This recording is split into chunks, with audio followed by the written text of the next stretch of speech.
Welcome to Tech Talk, y'all.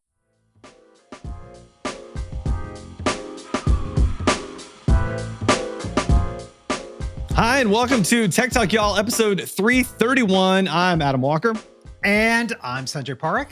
And I've said this a couple times, but we have, I think, probably more articles to go through today than ever. Like, we have so many articles, it's almost as many problems as the Cybertruck is having. Like, that's what it's analogous to. So, actually, the Cybertruck has more.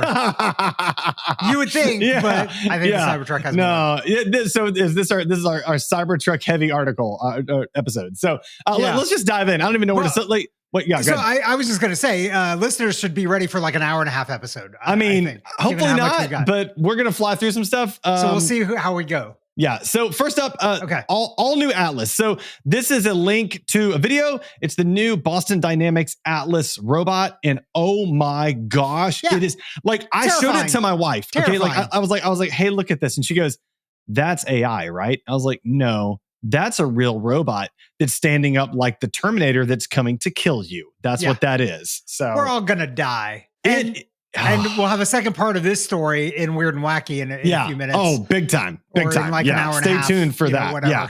But the way it stands up is terrifying. Go watch the video. And also it's smaller and lighter and like 3 times stronger than the previous Boston Dynamics. So it's like they're thinking about using this in like big warehouses and stuff. Like, gosh. It's 3 times stronger. It's lighter, so that it can go other places more. Yeah. And then it can kill us 3 times faster because it's 3 times stronger. So that's correct. Yes. Yeah, this is going to be fine. Yeah, that's right. It'll all be fine. It's all, everything's fine. So in the meantime, while you're waiting for the robots to come and kill you, you can find out the news about the robots coming to kill you by wirelessly charging your Android phone. So the next Android update may add a new way to charge wirelessly. So they're leveraging NFC to be able to do charging, which is fascinating to me. Yeah.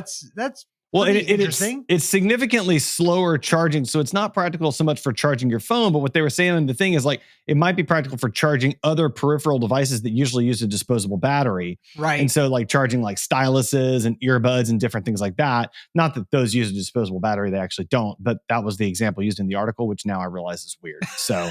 But you can make those things with like sealed batteries, and some of them do have sealed batteries, right? Well, like a lot of phones have sealed batteries, but hopefully that's going to start changing here in the near future with this kind of right to repair stuff and whatnot. But it is interesting. Can't tell what the applications are. I can't either. It seems, but this is one of those technologies where like this is cool and it could lead to cool stuff. We just don't know what cool stuff it's going to lead to. Yeah. Speaking of stuff that's not cool, Elon Musk's X launches TV app as it pushes videos. So in their ambition to be the everything app, they've now launched a TV app that apparently I don't know of anybody that cares or would care or would even ever use it. So, have you seen any of these? No, I haven't seen any of it. I don't know anything about it. I read the article, looked at it, I was like, that's not interesting to me at all. So I moved on. So I've clicked over to Twitter. I refuse to call it X. Twitter every now and again. Right. And it looks like they've like changed how it appears when you're not logged in. Okay. Yeah. Because I've clicked over to accounts and it looks like their latest tweet is from years ago. But then if you log in, it's current. And so it gives you this like weird view. I think it's a bad idea. Bad news, man. It's bad news. I think it's bad news. It's not a way of encouraging people to be logged in, I think. No.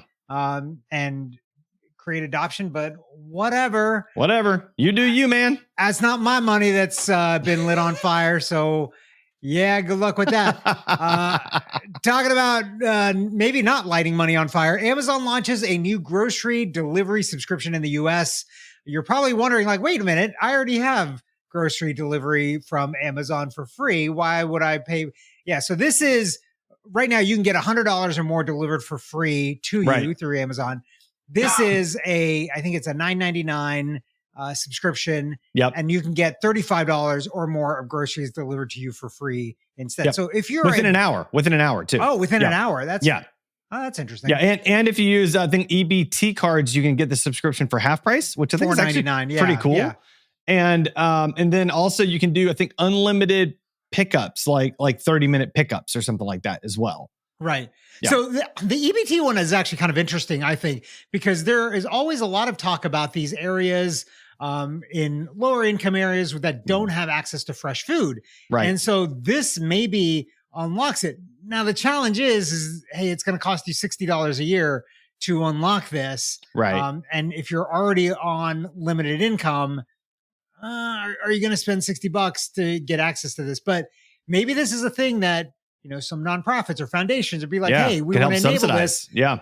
$60 is a pretty cheap cost. $60 a year per family is a pretty cheap cost to give them access to. Well, and for some, that might be less than gas money if you think about it too. Like depending on how far away the store is or whatever else, like how many trips you take. So it's possible that it even offsets that way. So that's a good point, actually. Yeah, I like that. All right. Next up, after a 6-year hiatus, Stripe to start taking crypto payments, starting with USDC stablecoin. And I don't care. I don't care. I don't care. Like that's fine. Whatever. I don't care. So it's interesting. I think it's interesting. I think it's important that more platforms like this adopt crypto if crypto is going to be a thing. Right. Because that's fair. That's fair. Don't have a way to use it. Why would you hold it? Right. Yeah, I think that's the biggest knock on crypto right now. It's basically a speculative asset. It's not even a currency right now because if you gave me a bunch of Bitcoin to spend somewhere and be like, do a Brewster's Millions. Like if you spend this $1,000 by the end of the month, I'll give you $1 million. Yeah. I'd be like, I can't do it. I don't know where to spend $1,000. I can't even think of one place. Tesla used to accept them. They don't accept them. I think Dell used to accept them. They don't accept. So I don't know how to spend it. So well, that means you got to convert and then spend, but like that's That's silly and weird. And that's not really spending it, right? It's not spending it. Yeah, it's converting it. Yeah, it's a difference. Yeah, exactly. That's fair. Yeah. Something that you also can't spend your crypto on, but you can get around very quickly. A first look at the new high-speed train that will connect Los Angeles and Las Vegas. So first of all, you saw the pictures in the article, right? What the station looks like. Right. This basically looks like somebody watched The Expanse or something like that and was like, let's draw a station. That's right. That's exactly what it looks like. Right? That's a great description. Right. Yeah. And then the second is they had the influencer, journalist, whatever you want to call him, Perez Hilton in there complaining about this, saying the price of the ticket is too high and it doesn't get you all the way to downtown LA. It's on a suburb, right? And it's like another 40 minutes in. And they're like, nobody's going to use this unless both of those things are true. Like they should do both of those. They make it cheaper and go to the LA. Yeah. Okay. Dude, when you're not the one building it, it's really easy to say these are the things you should do. Yeah. But if you think about LA, the possibilities of being able to piece together the land needed to put down rail lines for high-speed rail to go to downtown LA would cost, I don't know, $800 bajillion. Be astronomical. And your ticket is not going to be $400 anymore. It's going to be $6 bajillion. And then you're going to complain about that. Yeah, that's right. That's right. Yeah. Well, why do we have to throw rocks at people that are doing things? I mean, at least it's high-speed rail. Like at least it's the first high-speed rail in the U.S. Like we've been so far behind on this for so long, right? We've kind of got it in the Northeast with Excella. It's quasi high-speed rail, but this is faster than anything else in the U.S. Like by far. So I mean, it'll cut a 4-hour drive to 2 hours, right? Right. So that's pretty good. That ain't bad. So. And I'll tell you, I just recently took the train from New York to DC. It was not the Excella. I couldn't figure out how to get on the Excella. So it was like the regular regional train of like 3-hour trip. Yep. It was bumpy and jostling is all get out. I got motion sick in there. Oh no. It was not actually a pleasant trip. Oh, and after that, my wife and I were like, I don't know if we want to do that again. Yeah. That was not fun. I think high-speed rail is better because you can't jostle around when you're going 120, 150 miles an hour because not too much. Bad things are going to happen. Not too much. All right. Next up, exclusive. Mercedes becomes the first automaker to sell autonomous cars in the US that don't come with a requirement that drivers watch the road. So this is, if I'm not mistaken, this is the first one to sell level 3. Right. And right now Tesla's at level 2 and level 4 is like the fully autonomous, like take a nap, you're never doing anything sort of level. So, yeah, but this is the first one. But to be clear, Tesla claims that it's level 9,000. Yes. They say Tesla's is level 2 and they call it full self-driving, which it absolutely is not. Level 4 would be full self-driving. So what's interesting to me is so a couple things. Number one, it only comes on a certain brand new car, which I get. It's going to be super expensive, which I get, unfortunately. It's going to cost $2,500 a year, which is expensive. But then when you think about the fact that it'll drive you, okay, that's interesting. But it's only under very specific conditions that you can engage this. So it's under 40 miles an hour in traffic so that it has other cars by which it can sort of see and sort of gauge itself and like a couple of other criteria. And so if you happen to be like, for example, in an interstate traffic jam, you can legit take a nap and this car will drive you. But that's, I guess, about the only scenario in which case that would be the case. So, okay, I guess. Limited use, very limited use. Yeah, very, very limited. Unless you live in LA or DC or New York, in which case that's like all the time. That's like daily. It's like your daily, Even at 3 a.m., it's like a traffic jam all the time. Yeah, that's right. Yeah. So, I mean, I think this is interesting. It's an interesting next step, especially, I guess it's especially interesting to me that it sort of like came out of nowhere to me. I don't think of autonomous driving when I think Mercedes. Right. And yet, like they just came out of nowhere and did it, which I'm like, that's pretty cool. So, it's interesting. It's the next step. I'm excited about it. I'm obviously not buying a Mercedes anytime soon. So, So there you have it. Yeah. The next person wishes they had a Mercedes because this is not so bad. Yeah. Tesla driver charged with killing a motorcyclist after turning on autopilot and browsing his phone. Also, full self-driving is not full self-driving. That's you right. need to be paying attention to the road. That's right. Yeah. I kind of tag this almost as a PSA, honestly. I almost feel bad. I feel bad kind of for both, honestly. I mean, obviously feel bad for the motorcyclist that lost his life. At the same time, like the person that's in the Tesla has kind of been sold a full self-driving bill of goods that's not true and should know better, but maybe didn't. I don't know. It's just really unfortunate that this is how this went down. And it's a good reminder that these are technologies that are new and if it says to monitor it, you should be monitoring it for sure.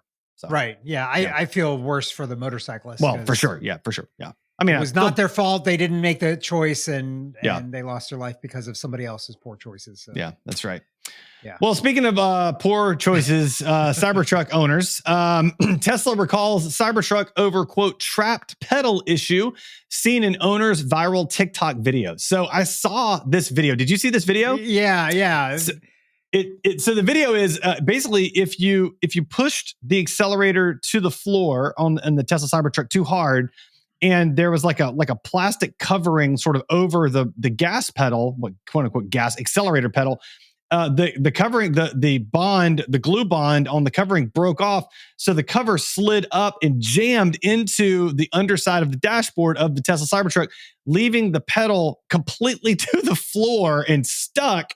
And the guy that this happened to, I mean, he had to slam on the brake. And then, of course, the brake overrode the accelerator, which was good. But still, like that could have been really, really, really bad. But every time he came off the brake, it would go full acceleration. That's right. Because of that. So, I'm not sure how this was allowed as how it was manufactured, because most other brakes that I've seen, definitely the brake usually is one molded piece. Like there is no covering on top of it. Right. Yeah. The gas at the most, there's like that rubber flimsy piece. Right. Yeah. That's on it. And if that comes off, it's a rubber piece. It's not going to jam anything. It's right. It's totally like they did form over function. Yeah. Form over safety is really what it did. That's right. Yeah. Like style over. Yeah. Right. Style over safety. Yeah. They didn't think through like, how is this going to go wrong? And in products like that, like, it's fine if you're talking about, what are you talking about? Like a microphone. Right. Yeah. Right. Yeah. If it's poorly designed and malfunctions, not going to kill anybody. Yeah. It's fine. But it seems like everything that Elon Musk is involved in, Cybertruck, Tesla's, just in general, Twitter, like those things poorly designed, can cause death and destruction. That's right. That's right. Spacecraft, like basically everything he's done. Yeah. If it's poorly done, it's not going to be good for anybody.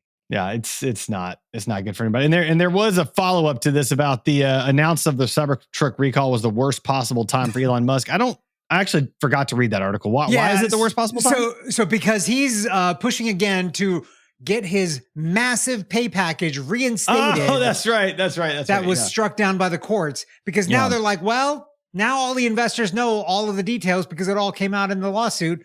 So now approve it again.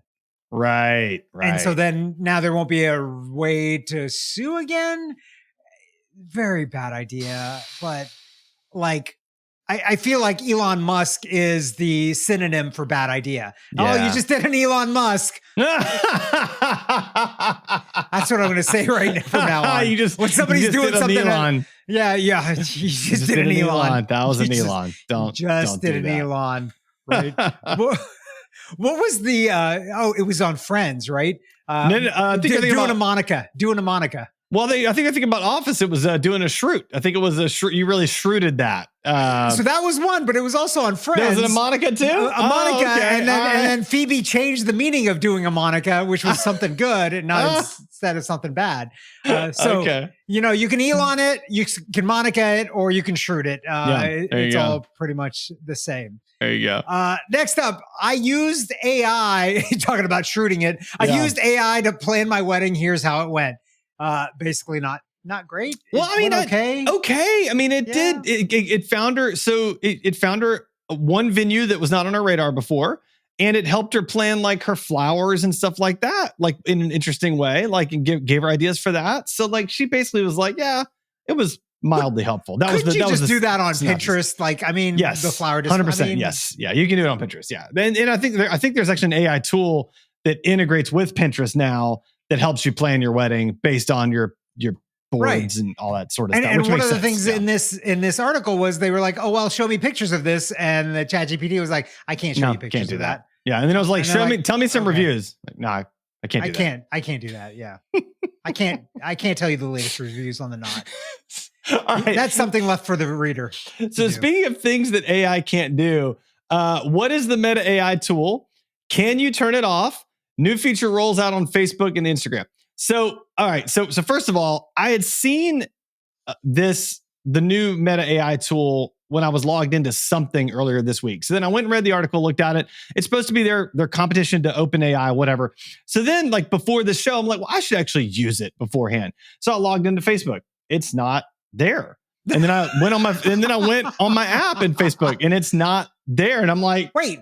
You have the app on your phone for Facebook? I do. I really need to take it off. I really shouldn't have it on there. I'm getting the look, people. I'm getting the look. That's the security look right there. This reminds me of something that you said when I wasn't here. And you said to Mickey, where you were like, oh, I do most of the things, but not all of the things. Don't tell Sanjay. Oh, no, he's going to listen to this. And yes, I did listen to this. I said it knowing you were going to listen. I knew you were going to listen. This is one of those things, isn't it? Yeah, you got actually, Facebook I don't on your know phone. If this is one of those things. Yeah, but I really should take it off. You're not wrong about that. It's worthless and not very helpful. So, and they're getting all your data. They know everything about you. Yeah, that is true. But then, like, I actually actively use Instagram, so they're getting it through Instagram either way. And I know, but the Facebook app is a little bit more insidious than the Instagram app. I've got Instagram on my phone too. Oh, that's good to know. All right, well then maybe I might get rid of it. But anyway, my point is, I couldn't find a thing. I couldn't find it. I don't know where it's at. So you did Where's Waldo on the AI, and you couldn't find it. Yeah, like so it says like, can you turn it off? Maybe I just magically turned it off. I was like, I just thought about it. I'm like, it's off. How do I even turn it on? It's so good that it read my mind and turned itself off. That's how good it is. It's that good. That's. Oh man. Yeah. Talking about something that should have been turned off. Oh my gosh.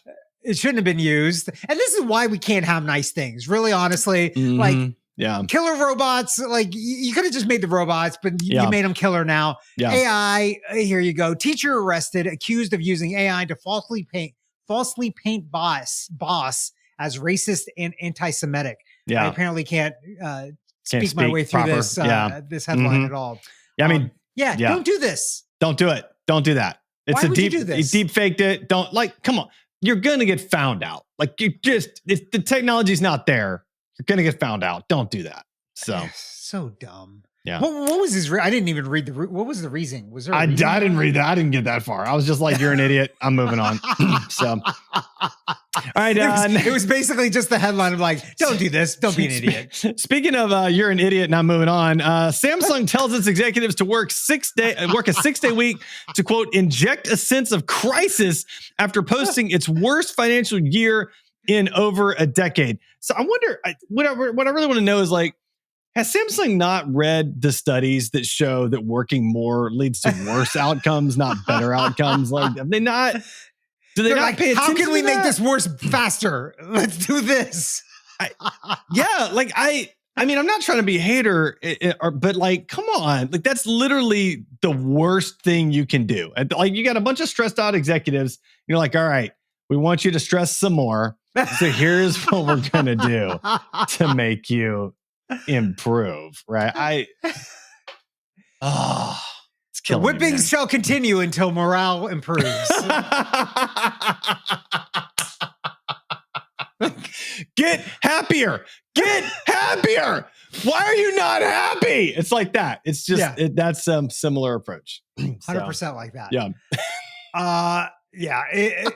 This does not bode well for the future of Samsung, or at least for the next couple of quarters until they come to their senses. Yeah. Something else that doesn't bode well, the House passes a TikTok ban bill that's on the fast track. And I think it's been signed now, hasn't it?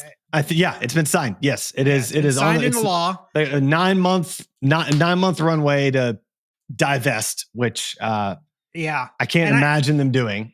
And I saw one article where they're considering selling off the U.S. operations, but not the algorithms. Yeah, I saw that too. Right. So I'm not sure how that works. They'd have to. I'm sure they would somehow lease the algorithm from another company, maybe. But then I would think that would still be the same problem, right? Because like if part of the problem is they think that China is going to unduly influence American thinking based on what videos it serves up, that's the algorithm. So that doesn't really help us. And I still think that's a far-fetched scenario, but I mean, pretty much at this point, the only solution here to all of these problems is let's just turn off the internet. Just get rid of all of it. This is why we can't have nice things. Is that this is why we can't have nice things? That's it again. Yeah. It was a good 30-year run of doing commercial stuff on the internet, but we're done now. Let's turn it off. Let's go back to our pens and papers and books.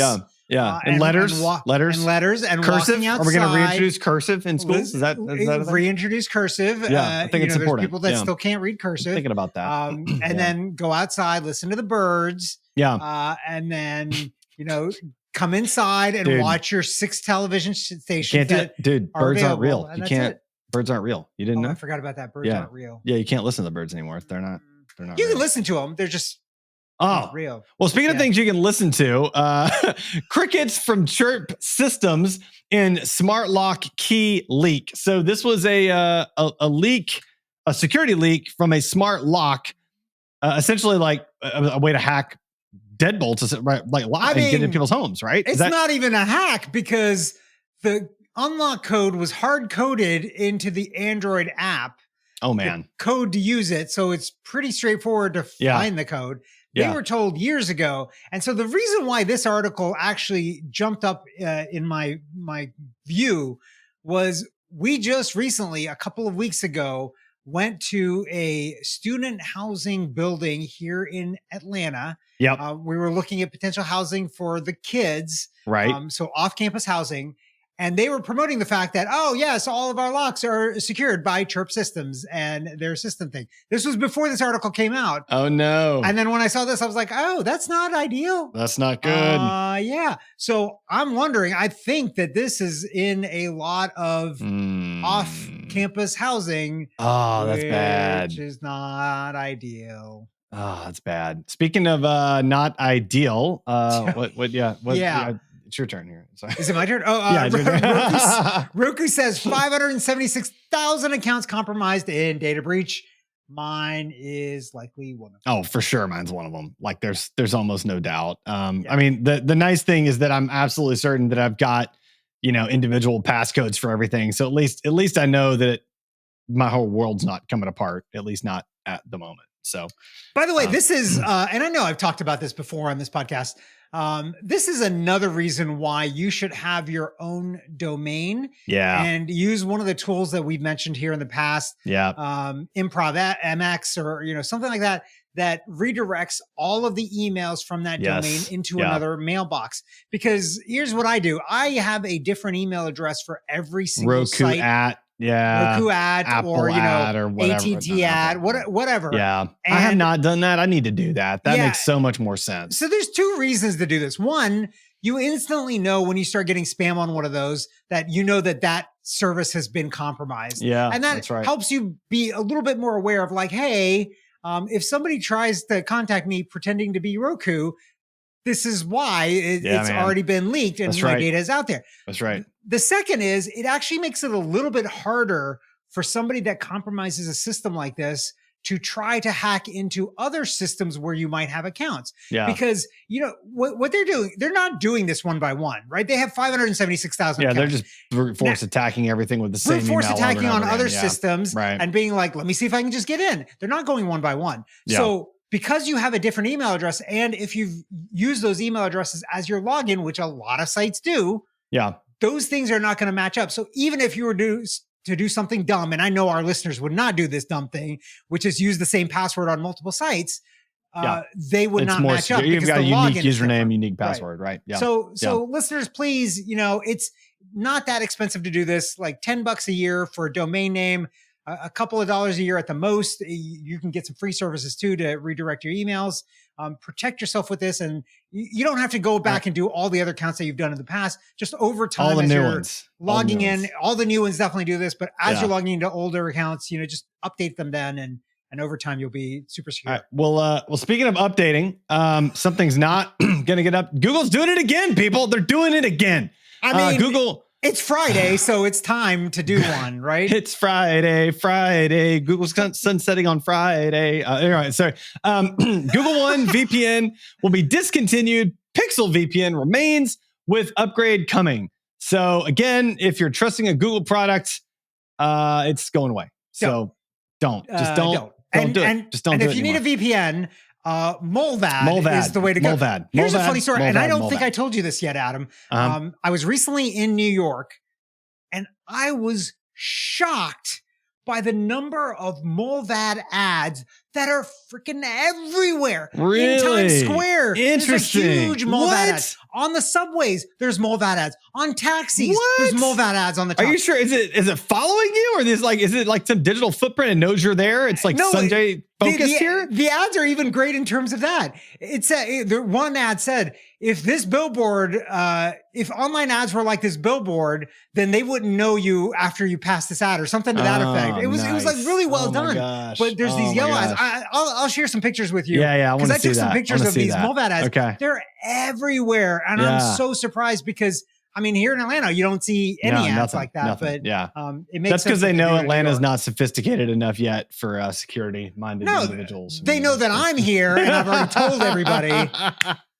And so they're like, oh, those Atlanta people, security-minded individuals. That's it. That's what we they don't are. need to advertise That's what they are. them. Security adjacent too. So security adjacent. Mm-hmm. Yeah. Some people are security ignoring, but we won't talk about that. Talking about somebody else that's ignoring something, another Google story. Google delays third-party cookie demise yet again. And everybody goes, yeah, not surprised. Yeah, that's kind of like people sing happy birthday at birthday party. Like that's kind of a similar sort of headline. Google's not sunsetting the thing that makes them tons of money. Yeah. So anyway, speaking of things that are the opposite of sunsetting, WordPress.com owner buys Beeper app that enabled iMessage on Android. I thought we already talked about this though. Did we talk about this? Yeah, like I thought they had already done that. I thought we'd already talked about it like a while ago. But I mean, the date of this article was this week, so maybe it just went through or something. But I could have sworn. Yeah. Could have sworn this was old news. So I will say I've had Beeper on my phone, but I haven't really been using it. But now I think I need to start using it. I think Did you have to sign up for a wait list? I thought I signed up for a wait list and never heard back from them. I think there was a wait list. Okay. I was early, obviously, and so I got off the wait list. I want to try it. I want to try it. All right, I'll see if I got invites, and if so, I'll send you one. Please do. Please do. All right. Announce this next one because I got some stuff to say about this. Okay. By the way, there is no wait list for Beeper. I just pulled it up. You can it's free, no wait list. I'm doing it today. Rock and roll. Yeah. Okay. Next one. No, it's you. Is that me? Oh, yeah. Okay. I thought you were like, I got stuff to say about this next one. I'm ready for you to announce it. Yeah. Okay. Majority of Americans now use ad blockers, and everybody goes, yeah, obviously. So this was great. Like, so there's this, one of my daughters introduced me to a game. It's like profoundly addictive. So I do not recommend that you use it, though it will become my tech wreck. But, and so on the game, like she's doing it and she's like, she looks at my screen and she looks at her screen. She goes, why don't you have ads on yours? And I'm like, because I'm running mine through a what am I running it through? The thing that you've recommended before. The domain. NextDNS. Yes, thank you. Yeah, I'm running it through NextDNS, and NextDNS is filtering out all the ads, so I'm able to play the game without having to be bothered by the ads. Right. And I was like, and I'm like, why aren't you running through NextDNS? That's my next question. So I got to fix that on her phone. But my point is like it's so great to have an ad blocker that works at that level, and I don't even see an ad on a game because it's it's just not there, which is amazing. Wait a minute. Was this at home? Were you on Wi-Fi? I was on. I think she plays it on. It should actually be running. She must not have been on my Wi-Fi because my Wi-Fi runs through NextDNS. Yeah, that's what I was going to say. Your DHCP when it's handing out IP addresses. She must have been out the DNS. Too. She must have been running it through her through Cell, but even that should go through NextDNS, which it does on mine. I need to set it up on hers. So anyway, then you got to manually do it. But yeah, this is like you read this article and some segment are like, I'm doing it because it's faster. Yeah. I'm doing it because privacy. Yeah. I'm doing it because of security. Yeah. Like I'm doing it because I don't want to be annoyed. Yeah. Yeah. I like it's like you take all of those reasons and it's like, yeah. So obviously the majority of Americans would be using ad blockers because everybody has a different reason. Some people have multiple reasons, but that just basically means like, the best thing to do is run an ad blocker. 100%. All right. Next up. FTC announces rule banning non-competes, which in the tech sector, this is a big deal, first of all, but it does exclude executives, I believe, meaning highly compensated executives. So that definition is, I'd rather it be a little clearer because that does make me a little nervous for people. I felt like they said how much money you have to be making. Oh, okay. Okay, good. Qualified for that. Got it. Okay. I wish there wasn't even that little bit of a loophole, but I'm okay with that because if you're making boku bucks, I think you should be okay with a little non-compete action at that level. Yeah. But what this does do is it unlocks everybody else. Yeah. It's starting now, starting right now, existing contracts, I believe, right? Starting June 1st, I think is when it goes into effect. But sorry, that's correct. But what I mean is starting when it goes into effect, existing or null and void, which is all existing contracts. Yeah. Even if you already have a non-compete, even if you already signed a non-compete, that will be gone. And your company's supposed to tell you this too. Yeah. And this is great. It's no longer enforceable. Well, and I love that. I like this specifically because it can't be used to hold over someone's head to keep them where they're at, which is really the only reason that existed, which is not, that's not why you want people staying at your place anyway. You don't want them there if that's the only reason they're staying there. And in fact, I've helped startup founders who have gone through this where their old employer has sued them for non-compete. Yep. Even though they were in a completely different industry, just to be annoying and just to drain money out of these folks. And so I am such a fan of this because, that's ridiculous. And it's things like that hold back society, hold back innovation, hold back our progress. And so I'm a big fan. And by the way, also years and years ago, I was part of a group that was against a amendment that happened in Georgia to our Constitution that was worded in such a way that people voted for it, but it was bad for us because it basically enforced non-competes. The verbiage was changed to be like, do you believe that Georgia law should be changed to reasonably enforce agreements from companies that, like all this kind of, Yeah. and didn't tell you, if you just read that, I'm like, yeah, of course I'm a reasonable person. We should be reasonable about this. Yeah. That's what that was. And I'm so happy that amendment now is null gone. and void. It's gone. Yeah. Something that has come back from being gone. Well, hello, Voyager 1. The venerable spacecraft is once again making sense. So Whoop, whoop. this is crazy how long Voyager 1, which was it Voyager 1 that had a cameo in Star Trek, the first Star Trek? I think so. Yeah, I think V'ger, right? So apparently it got, it's a way old movie reference, I know, sorry. Yeah, all good. So apparently it had started scrambling up. There was some kind of issue, and they did, it's like 50, what did they say? Like 15 billion miles away or something? It's like something insane. Yeah, 12.3 billion miles away. And so the round trip, or one-way trip, I think, for data is like 22 and a half hours. So if you send something, it's 22 and a half hours later it sees it. So they are updating the software on there to fix the problems. Right now, the data that they're getting back is only about the device itself, about Voyager itself. So there's no like telemetry about the space that it's going through. Sure. But they think that soon they're going to be able to do that as well. That's great. It's like of amazing, right? Like this is the first man-made object that has crossed into interstellar space. Yep. I mean, the fact that, how many years ago? This is like 50 years ago. Oh yeah, at least. Launched in like 1977. I thought it was 76, 77, something like that. Yeah. 77. Yeah. So, the fact that people 50 years ago launched this thing and it's still out there. That's communicating back. It is going to die at some point. The battery is going to be, the power source is going to die. But you got to be impressed by this. Yeah. I'm very impressed. Time for the Weird and Wacky segment.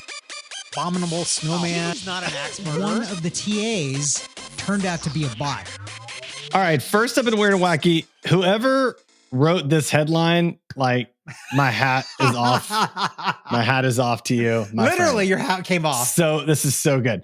Relief as San Francisco public toilet finally opens, and not for $1.7 million after all. That's the relief. Like, that's the part. Like, that's the so good. It's so good. So yeah, we talked about this many episodes ago, and it was going to be 1.7 million. It turned out that it was 200,000, and that was mostly in labor costs to build the public toilet. But okay, so let's just step back. I think the median house in the United States is 250,000. And if I'm not mistaken, those houses have more than one bathroom.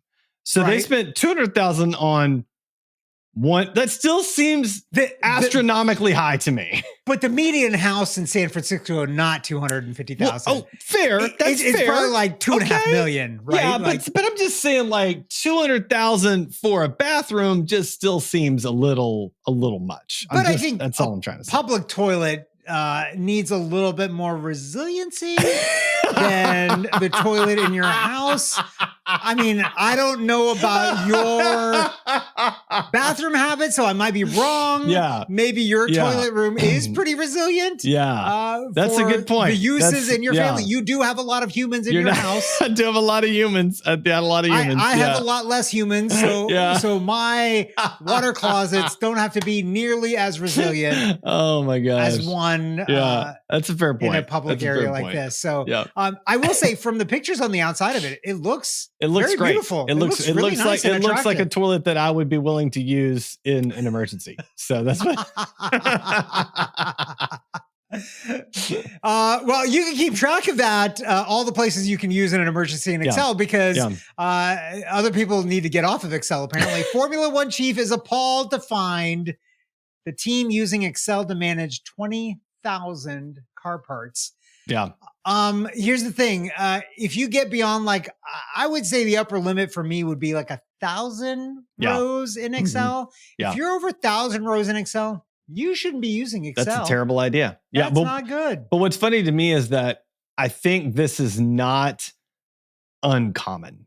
My guess is that there are lots of businesses that are just as dysfunctional. Like, imagine the chaos that you could hack, like, just by deleting one file.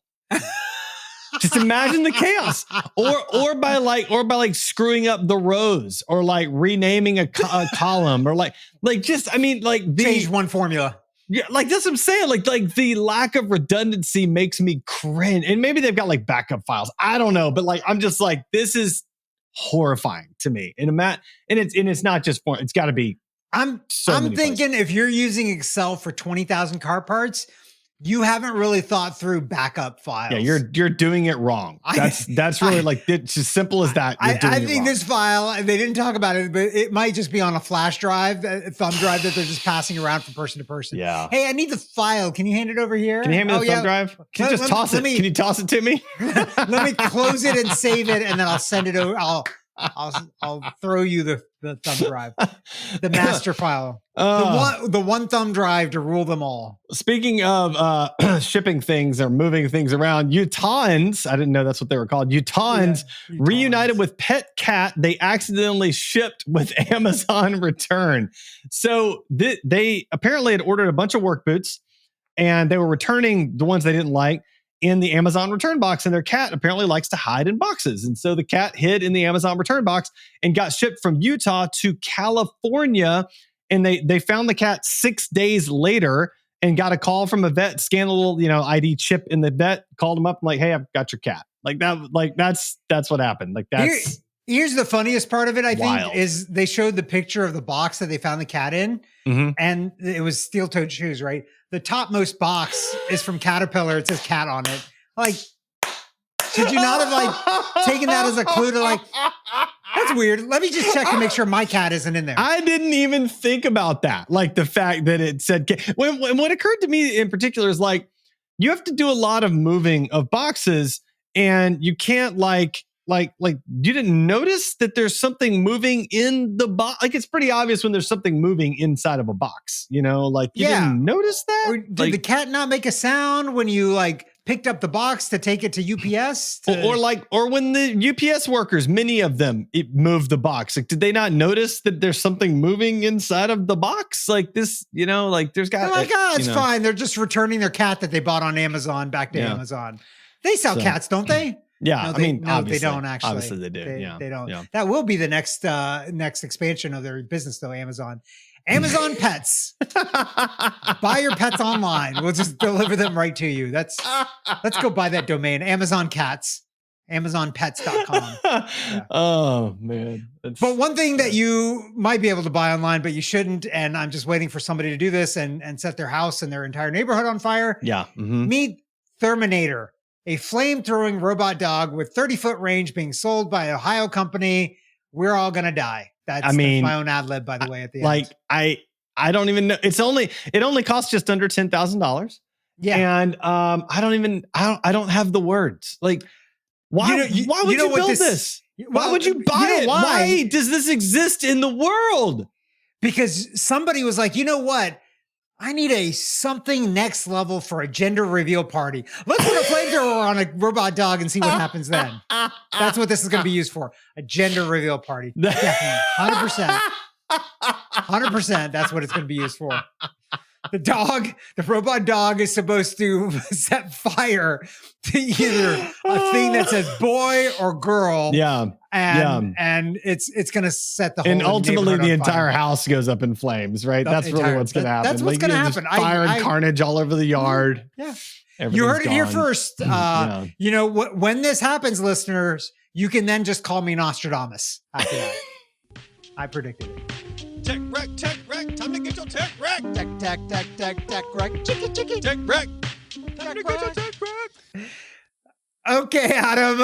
It's tech wreck time. I think we're both still laughing about the robot dogs. I'm going to keep calling you Nostradamus. That's what I'm going to do. Like that's all I can think now. Yeah, tech wreck time. All right, I got one. Tech wreck time. What do you have for us, Adam? It's called Momentum. Let me predict what it is. Dash. No. Well, you can look. It's called Momentum Dash. It's it integrates, or it's like an extension for Firefox. When you open a new tab, it has kind of like this beautiful landscape screen, and then up in the right corner, it's got like the weather. And then in the middle, it says like, what is the one thing you're focusing on today? So it sort of helps you stay focused on like the one thing you have to get done for the day. You can add like a couple of items to a little to-do list. So it's just kind of a nice way of like opening new tabs getting a nice landscape, and being reminded of what you should be doing while you're probably not doing it. And it's pretty cool and it's free. So yeah, check it out. Momentum So Dash. you know what this reminds me of, and I'm trying to find the name of it. I've totally forgotten.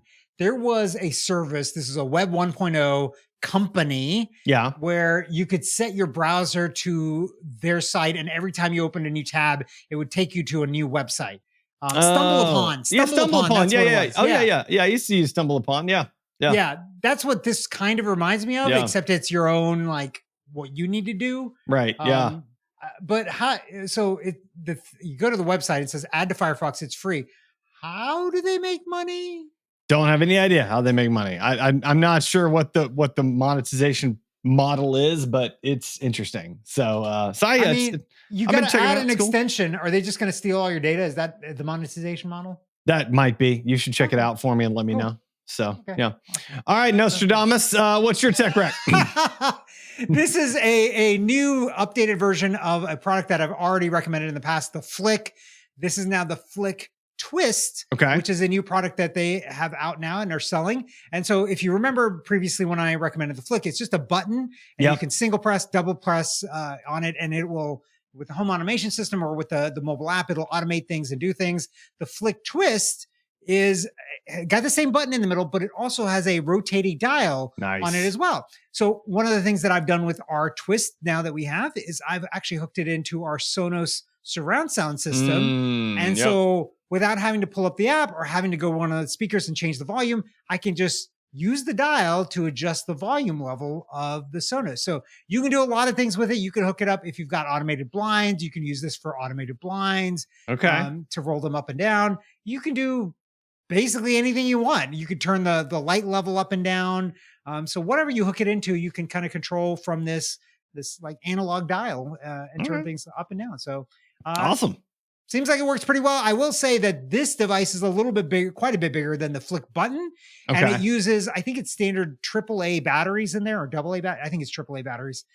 So unlike the Flick buttons, which use this little coin battery, which is a little more annoying to replace, although it takes quite some time to burn up the battery. I've not yet burned up one in the Flick button. The Twist they last a while. is a little bit easier to replace because those batteries you've got laying around the house already. Yeah, you do. Yeah. All right, Sanjay. Well, that's awesome. How can our listeners find and connect with you? They can find me at sanjayparekh.com. What about you, Adam? AdamJWalker.com. It's got all the links to all the things. Go there and follow them. We were only half the time that I thought we'd be. We're 45 minutes. Yeah, we did pretty good. This still might be our longest episode, though. I'm not. Have we had 50 minutes before? I'm not sure. Maybe. Close, I think.